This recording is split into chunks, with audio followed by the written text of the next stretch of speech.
Police remove barricades from Mongkok. Traffic flow resumes at a key intersection. And funding request for landfill and solid waste incinerator projects at the Finance Committee.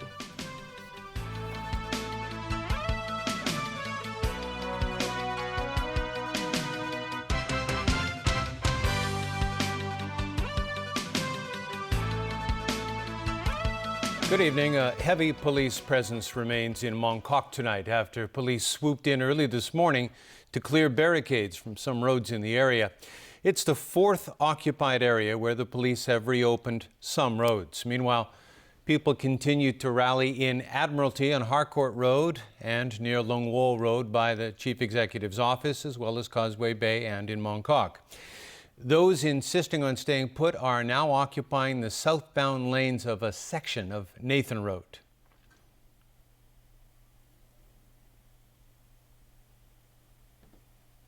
Lawmakers have voted down proposals to establish a Legislative Council Select Committee investigating secret payments pocketed by Chief Executive Leung Chun-ying.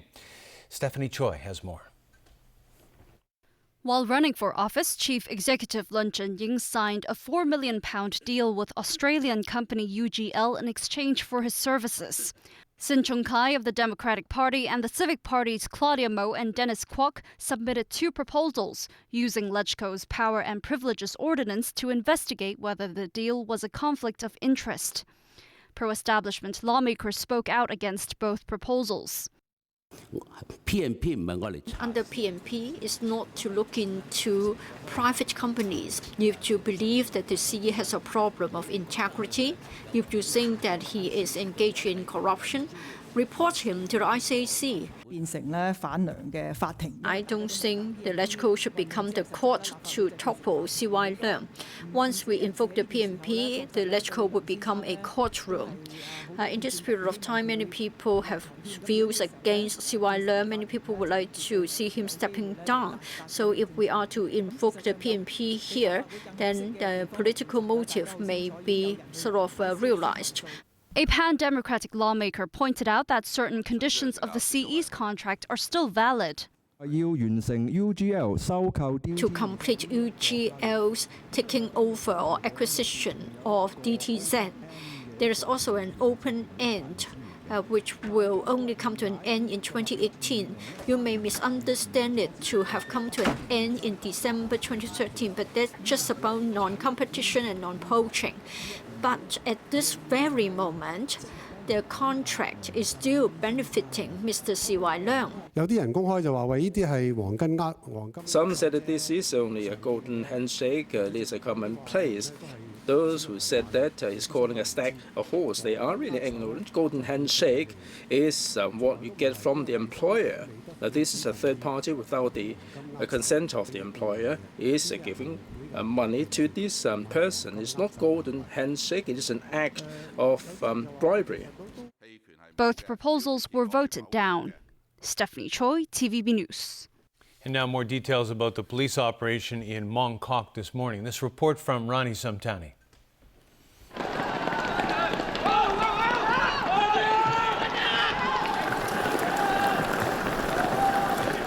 At 5 a.m., police officers equipped with helmets, shields, and batons ran down Nathan Road towards the occupied area.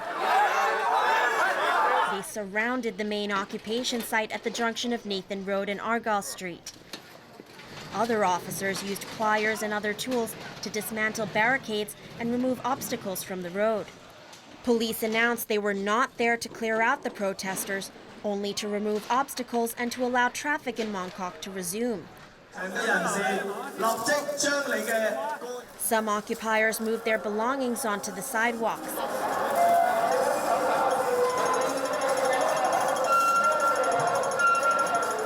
Police then cut down the main canopy that was set up by occupiers more than 2 weeks ago.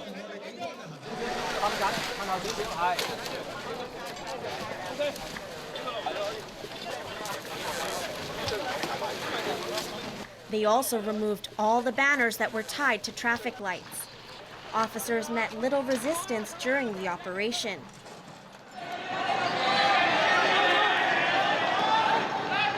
Later in the morning, authorities extended the police cordon to the back streets of Mongkok.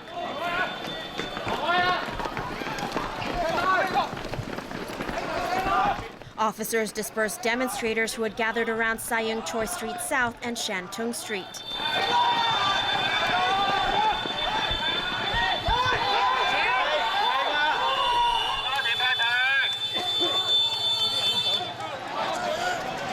A group of protesters moved their belongings to the nearby McPherson playground,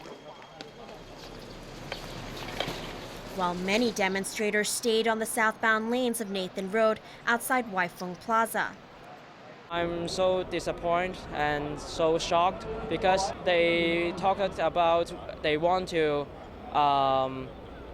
clear the blockade, but actually they clear all the people from the occupied area.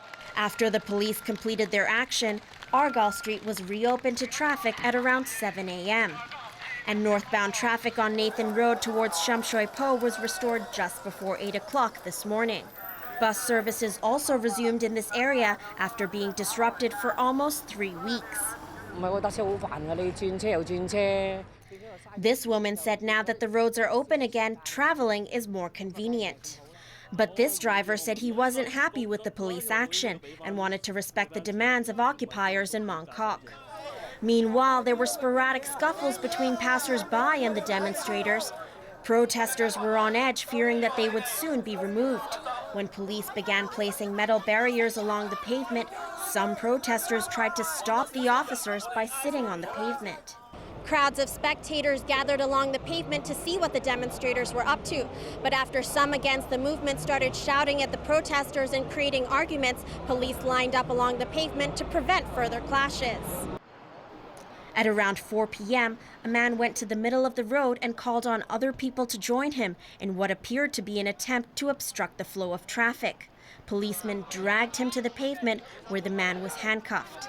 2 officers were reported injured in the incident. Ronnie Samtani, TVB News. The police asked for the public's understanding of the need to take action in Mongkok and warned against any takeover of reopened roads. Police have the duty to protect the public's right to use the roads. I emphasize that police will not tolerate further blockage of the reopened road by the radical protesters. Should there be any acts of violence, police will take resolute actions. Hui also urged people to stop engaging in flash mob action. 3 incidents yesterday saw people push or throw objects out on the road suddenly before quickly dispersing. You can imagine if the drivers did not react in time, there would be traffic accident, and the consequences can be very, very serious. Police strongly condemn such reckless acts. In one of the cases, the police said a passerby who tried to stop a flash mob from throwing objects onto the road was pushed to the ground and injured. Hui called it a deplorable act and said an investigation into the case is underway. Authorities also berated the occupiers in Causeway Bay for being extremely selfish after road blockages delayed emergency vehicles from reaching a fire scene yesterday. A sign outside a building on Yiwo Street caught fire Thursday afternoon, but because protesters had chained barricades together, firefighters had to spend some time cutting through these chains to get through. Deputy Chief Fire Officer Leung Wai-hung pointed out that it was a good thing the police had cleared out other reinforced barricades there earlier this week. Otherwise, a longer delay could have resulted in the fire spreading. He added that occupiers made no effort to move aside when the fire trucks had to leave the scene either. The police said a number of officers have found it necessary to seek counselling because of the unprecedented pressure they're under now. They also insisted that the police do respect press freedom and asked journalists to understand the difficulties the force is facing. A senior police officer briefed the media on the operation to remove barricades in Mongkok this morning. What's unusual about this is that the officer was caught wearing a police cap from the colonial days. The officer later apologized for what she called a minor personal gaffe. when Senior Superintendent Catherine Kwan spoke to the media before dawn. She was wearing a cap that bore the colonial-era police badge with the crown emblem at the top. When Kwan gave another briefing 4 hours later, her cap featured the post-handover badge with the Bohemia emblem instead. Responding to questions about the badge, Kwan praised reporters for being observant. She then apologized for what she called a minor personal slip-up, saying it had nothing to do with the image of the police force. Police officers from the colonial era were allowed to keep their old badges as souvenirs. It's not clear how this morning's mix-up came about.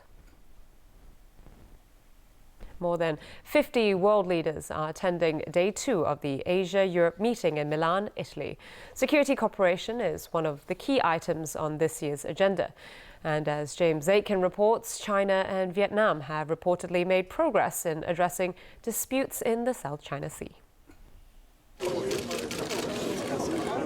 The ASEM Summit is held every 2 years, and this year's event is being held against the backdrop of the crisis in Ukraine, worries about the Ebola virus, and market turmoil that could be signs of a global financial slowdown.